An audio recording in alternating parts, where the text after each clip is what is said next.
দেখ বন্ধুরা, অ্যাঞ্জেল বড় হলুদ বুদবুদটা নিতে যাচ্ছিল, কিন্তু হঠাৎ ডেমন অ্যাঞ্জেলকে বিদ্যুতের শর্ট দিয়ে ঠেকিয়ে দিল আর নিজেই নিয়ে নিল বড় হলুদ বুদবুদটা।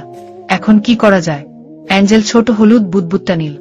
ডেমন বড় বুদবুদটা সাদা পানির পাত্রে ডুবিয়ে দেখে, ওহ, শুধু একটা চকলেট। এবার অ্যাঞ্জেলও ছোট হলুদ বুদবুদটা পানিতে ডুবালো। ওয়াও, আমি 5টা চকলেট পেয়েছি। তখনই ডেমন আবার শর্ট দিয়ে অ্যাঞ্জেলকে সরিয়ে দেয় আর নিয়ে নেয় ছোট গোলাপি বুদবুদটা।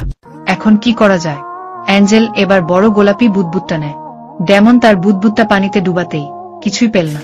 বন্ধুরা, এখন দেখো অ্যাঞ্জেল কি পায়। অ্যাঞ্জেল বড় গোলাপি বুদবুদটা পানিতে ডুবালো। ওয়াও, আমি পেয়েছি 1-0টা বড় সাদা চকলেট। আমার অনেক আনন্দ লাগছে।